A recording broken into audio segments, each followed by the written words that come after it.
Recording. Alyssa, I beat you to it this time. Okay, so today's Zoom is going to be a little bit of a mixed bag, but it's all based in mentality. And I purposely didn't tell you guys what those exact topics were ahead of time because I want you guys to really take everything I say today and kind of be like, oh, what's she going to be talking about, and take it in.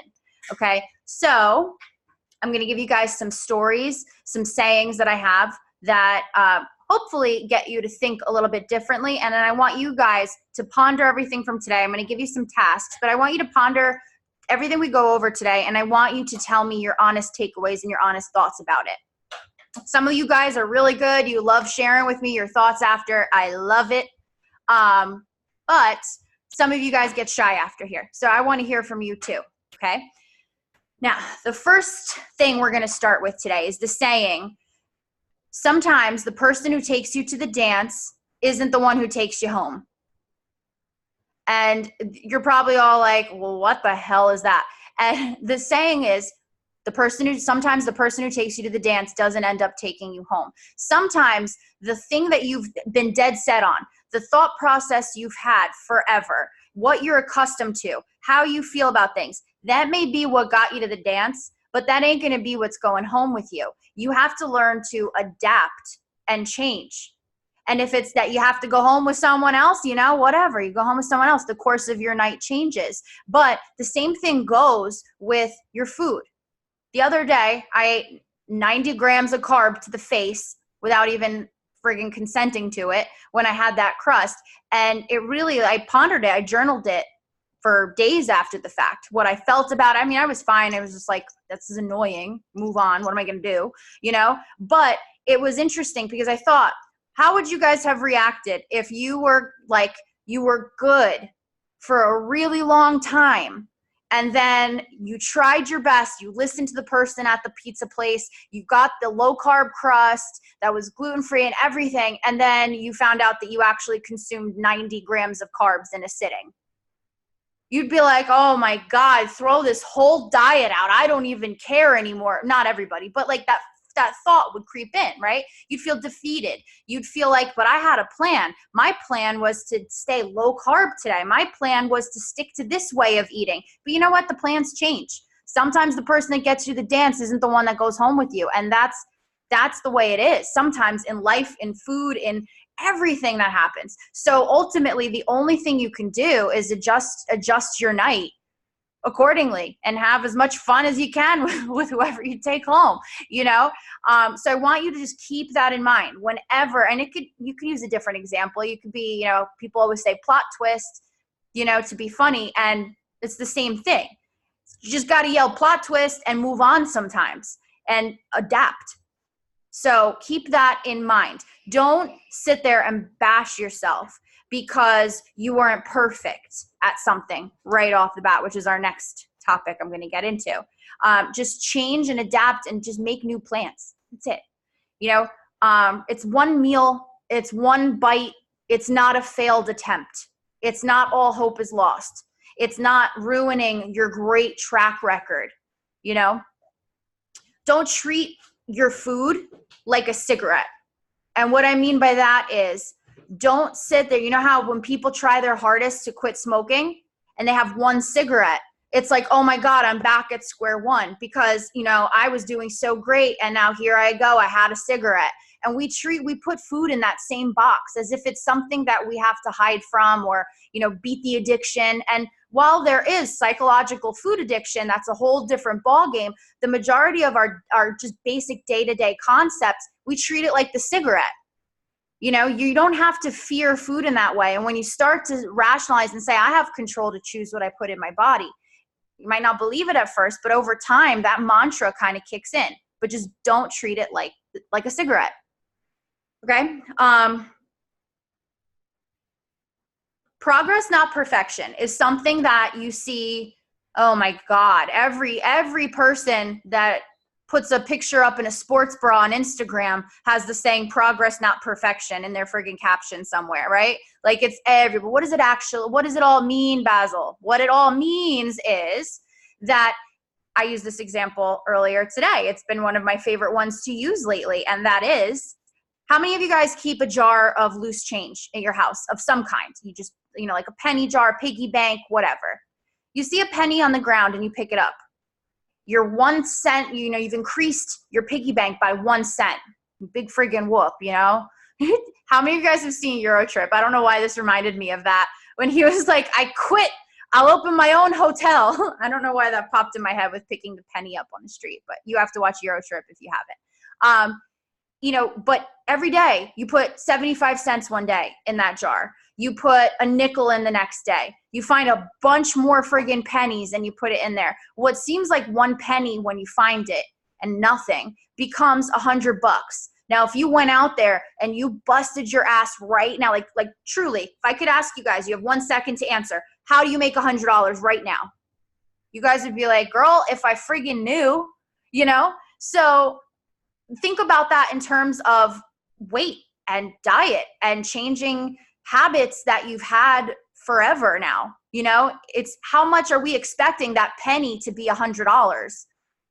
But how much are we ignoring that every day we put money into that jar? It feels damn good one day when all of a sudden we got a lot of money from that piggy bank. So just put that into perspective with how perfect you're being. You don't have to be the model dieter. You don't have to be the model weight loss client. That's not what you're trying to fit into. We're all different shapes, sizes, bodies, illnesses, hormones. Everybody in this group is completely and utterly different. So if we sit and we try to keep a certain standard, we're going to fail, because we're not just thinking about how we could improve who we are. We're thinking of how can I change myself to be somebody else? And that is a much more daunting task than being yourself and just being better than you were. So embrace that and remember the penny example whenever you get hard on yourself because you didn't do something perfect, or you're not, let's say you have you learn something in mindset, anything I talk about today, and tomorrow, you feel better after this call. You're like, I got this. I'm going to rationalize it. Like, we're good. And tomorrow you're upset about the same thing you were today. And I bring it up to your attention and you're like, damn, I suck. Why can't I just get over this? Why can't I change this about myself? Right? That's the penny example. You don't have to be a different human being tomorrow, or one time I explained something to you, 10 times I explained something to you. It's hard work. That's why we do this. That's why this isn't just a few videos, a few worksheets, and mazel tov. This is why we work hand in hand. So just remember that example. But at the same time, I want you guys to be real with yourselves and say, am I dragging ass because I really could be pushing myself, but I'm afraid that I'll fail? But then when you don't get those results, you feel like shit too, right? That trap up in there, that's all up here. That has nothing to do with the scale. So if you're dragging your ass, you have to figure out why. I mean, I've been there before. I've been there. I've known that there are ways that I should eat. Even after I changed my lifestyle, there have been periods of time where I've just gotten, I guess, lazy. But it just I felt like it lost its meaning as much, if that makes any sense to you guys, where it was like I was on autopilot for a little bit, and then life crept in, and then I made one bad meal, went to another bad meal. Well, bad, you know what I'm saying? A meal that was inflammatory and bad for my body, and it became a pattern. And then it felt hopeless to get back there. How many of you guys have been in that position in the past where you don't really know why you ditched something you were doing, but now it feels like freaking, the third ring of hell, getting through the third ring of hell just to try and be where you were at before? Figure out why you are dragging ass, and then figure out how you could plan around it. Don't beat yourself up that you are that way. I have a client in here who I love seeing. She's going to know exactly who I'm talking about. But I love when I get those stream of consciousness texts from her, where it's just like she's telling me everything she's feeling, because it's important that we hone in on that. It's important that we say, from this whole shit pile here, sorry if there's kids, we're trying to figure out what it is that's stopping us, what behavior it is that is not serving us. Cutting carbs, I mean, whatever. Any Joe Schmo can cut out a food group for a period of time. We all know that that fails eventually when we cut it out completely, you know. But at the end of the day, what is it emotionally that's really holding you back? Is it because you're terrified of food, so you inadvertently set yourself up for this I need kind of state? Is it that you've vilified food's effect on your body to the point where you just don't really like any food, and anything you eat, you kind of have a resentment for? You know, figure out what that box is. Those of you who have seen the unpacking the box video, figure out what box that's packed in and where that hardship comes from. Because instead of, you know, and I think you guys should know by now, and those of you who are new, you'll come to see, I truly, you could tell me anything under the sun, I won't judge you at all. My goal is to help you.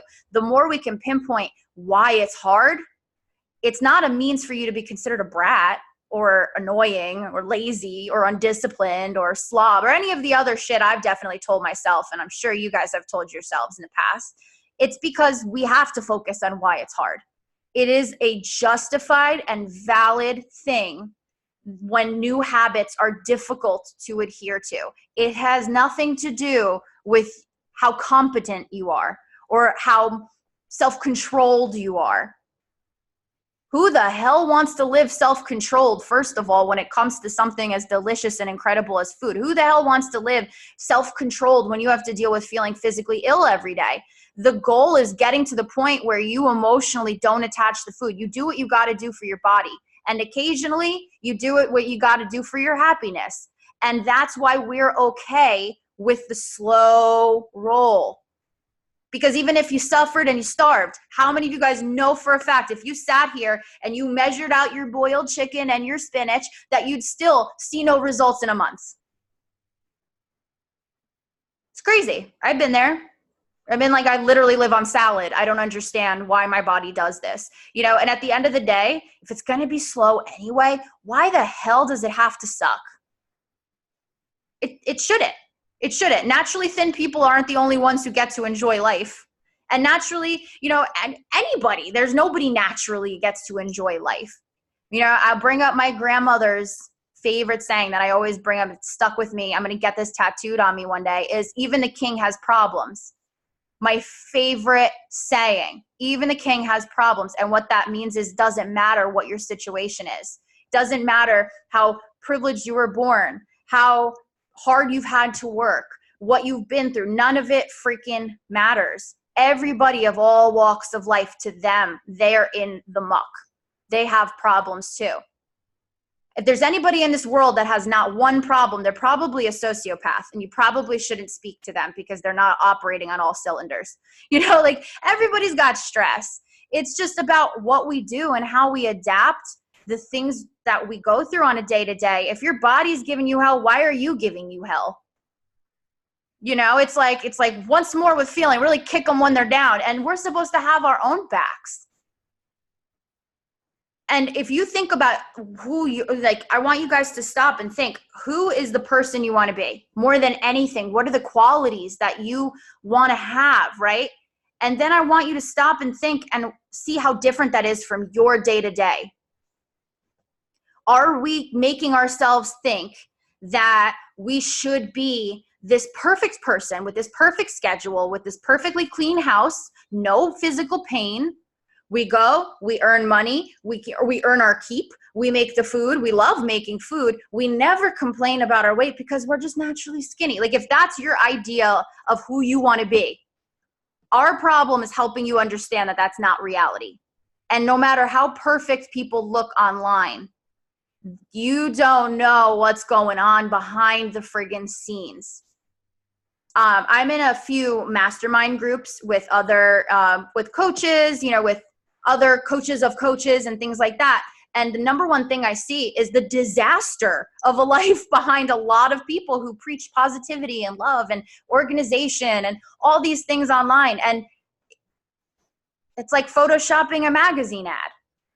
You know, it's what we're supposed to believe. It's what we feel good reading about. You know, why is it so refreshing when you see somebody who seems perfect posting about a messy situation in their life? Let's be perfectly honest, it makes us take notice, because subconsciously we're a little glad that they're not completely and utterly perfect, because we subconsciously compare ourselves to them. This isn't just with looks. This is with work performance, with income, with places and careers, degrees, home decor, friggin' clothing, makeup, hair, everything. We've been programmed to make ourselves believe that there is still another level to get to make ourselves better. But at what point are we just trying to be different people? Of course we're going to be pissed. Of course we're not going to hit that goal. So before I continue to ramble on, this is a big important thing I want to convey to you guys, okay? This is the biggest concept I want you to take away from this entire program. Negotiate the terms. And what I mean by that is, this came up in a few calls this past week. What I mean by that is, you don't have to strive for absolute perfection. If you have zero time and you have to order out, you have to go through a drive-through, you have things at your disposal that you can really use to figure out if you're eating the best thing for your body at that fast food establishment.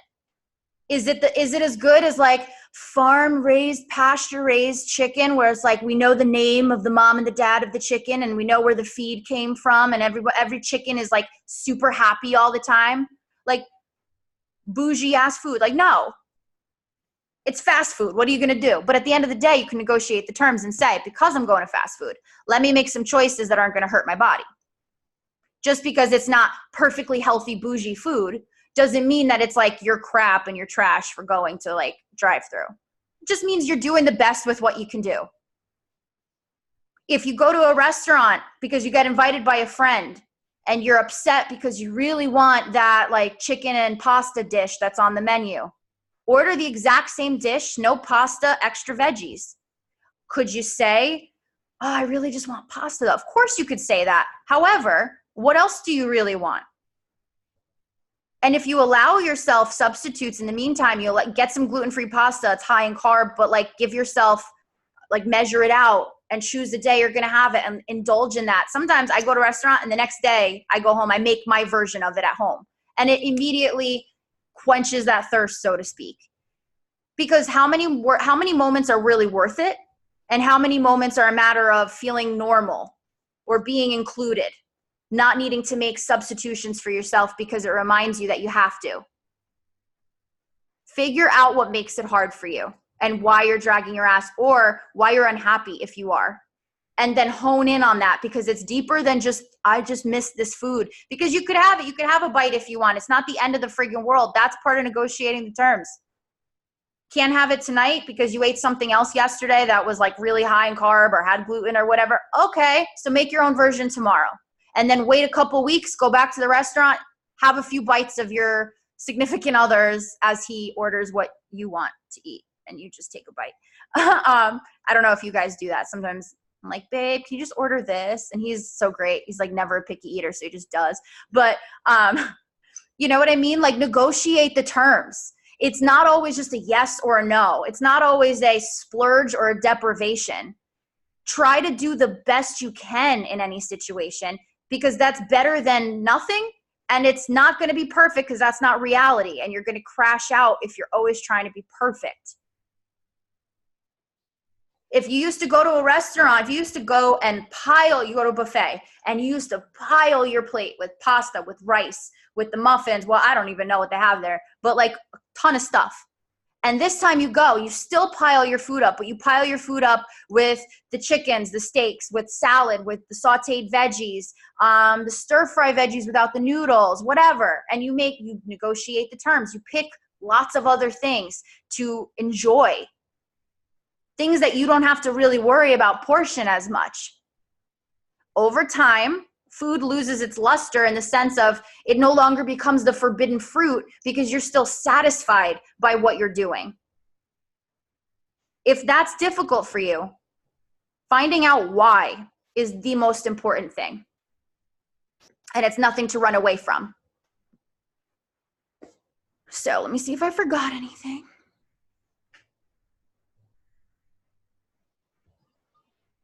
Okay, so some tasks.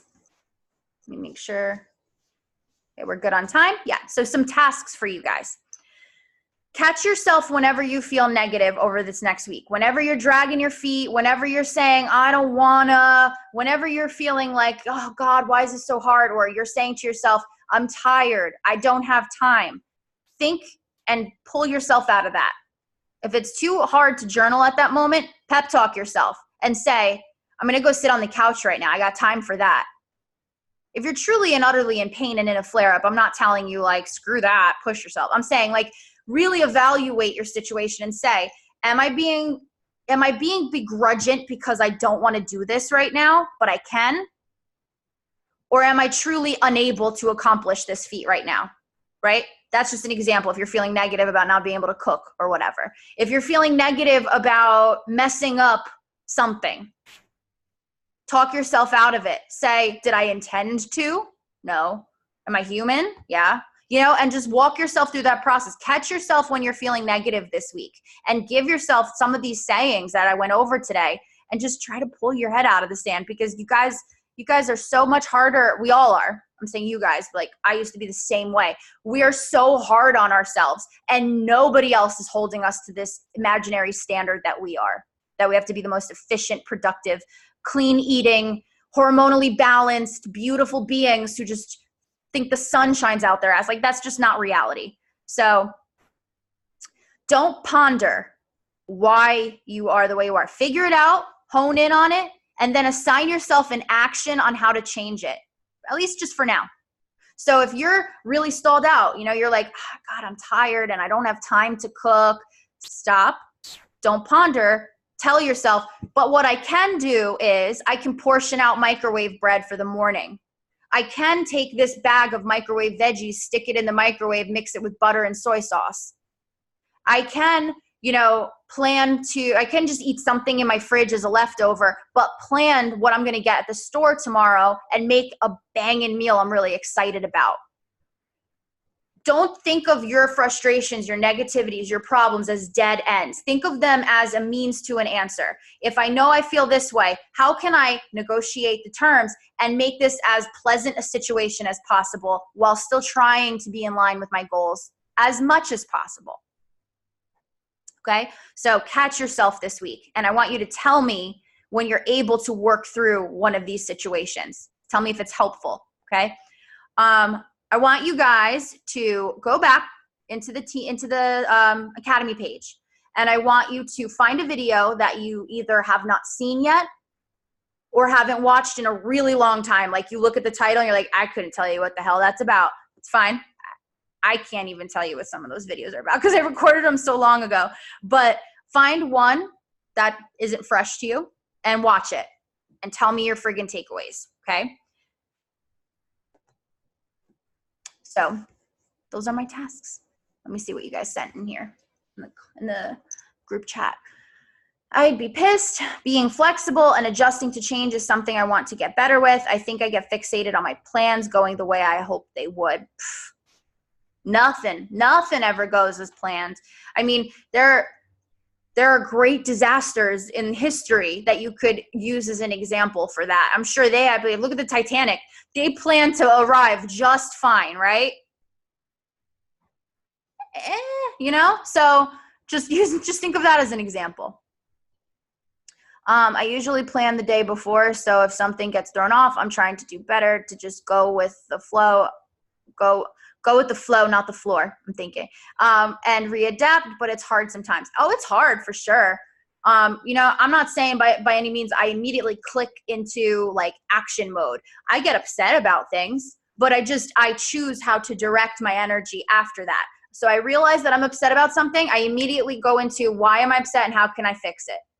If I can't fix it, I'm kind to myself and I let it ride itself out. And then I learn from it and try again tomorrow. It's the only thing we can do besides just being miserable all the time. I keep a coin bowl in my car. Cool. Loving this analogy. I'm glad you like it. My signal stinks, so I might be in and out. Okay. Sometimes I feel like I use that as an excuse to be like, well, it's better than the past, but sometimes that turns into justifying. But I also want to reinforce myself, progress, not perfection, so I don't completely derail. I'm going to use your example, Alyssa, if that's okay with you. Oh my God, my foot is falling asleep. I really need to get air conditioning in my office. So I'm going to use you as an example, Alyssa, with the soda. So, or no, the ice cream, the low carb ice cream. So a couple weeks ago, Alyssa was saying to me that, I really got to cut back on my sugar-free ice cream. Like, I wish I wasn't just replacing the old with this new ice cream. And I was like, why? If it fits into your day-to-day, fits into your carb amounts, things like that. Is it the best, most nutritious thing in the world? No. Is it better than ice cream? Yeah. How about we turn it into, I'm so stoked I get to replace my old ice cream with this low carb ice cream. Because when you take the amazement away from it, it becomes just a food option. Think about it. A lot of the stuff we make is really delicious. Other foods that aren't great for us are really delicious. There's just some foods you choose and some foods you don't choose. When we take away the luster away from things like, oh my God, I wish it was pizza. It's like, oh, okay, why wouldn't I eat this way? And that's the key. Try not to be where it's like a new splurge every day, because that's justifying.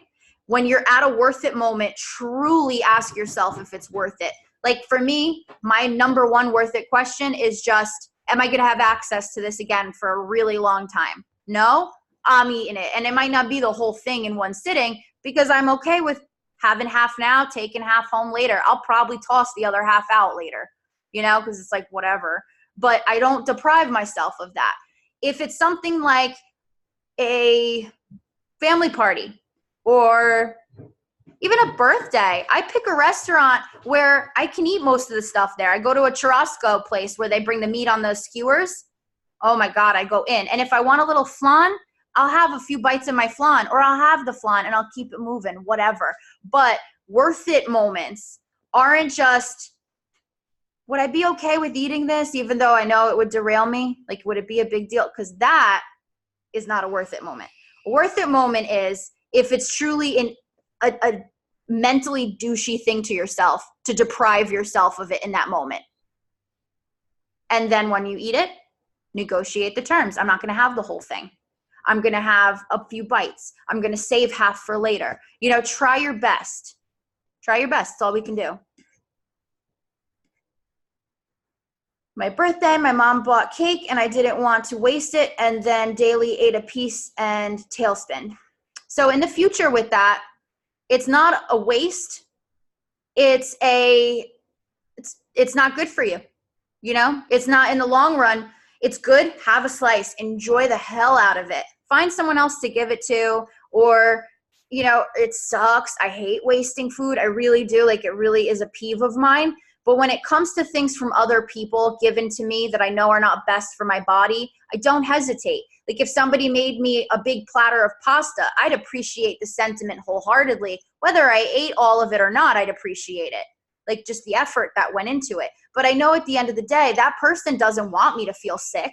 They don't want me to feel conflicted about it for days on end.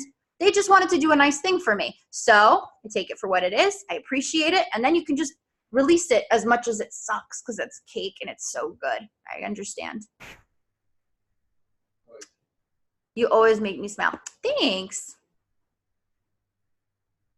If your body's giving you hell, then why are you giving it hell? Yeah. It's like, let's kick ourselves when we're down. No, thanks. I wish, and I know it's never going to be my reality. Oh, girl, I wish I could be some like Pinterest life person where it's like rainbows and sunshine. My floors are always vacuumed. My fridge is always stocked and organized by LaCroix flavors. Like, it's just never going to happen. So I'm guilty of trying to be perfect all the time, even though I know it just stresses me out. Yeah. I said this to somebody about water the other day because I was like, and I never talk in terms like this because I feel it's like goes against everything that I preach, but I knew it was going to register. Drink more water, get more skinny, as awful as that is. So it's like stress less, Fix your worst symptom. Insert worst symptom here. Always made better by reducing stress. If you want to be perfect at anything, strive to be perfect at reducing stress. That is the goal.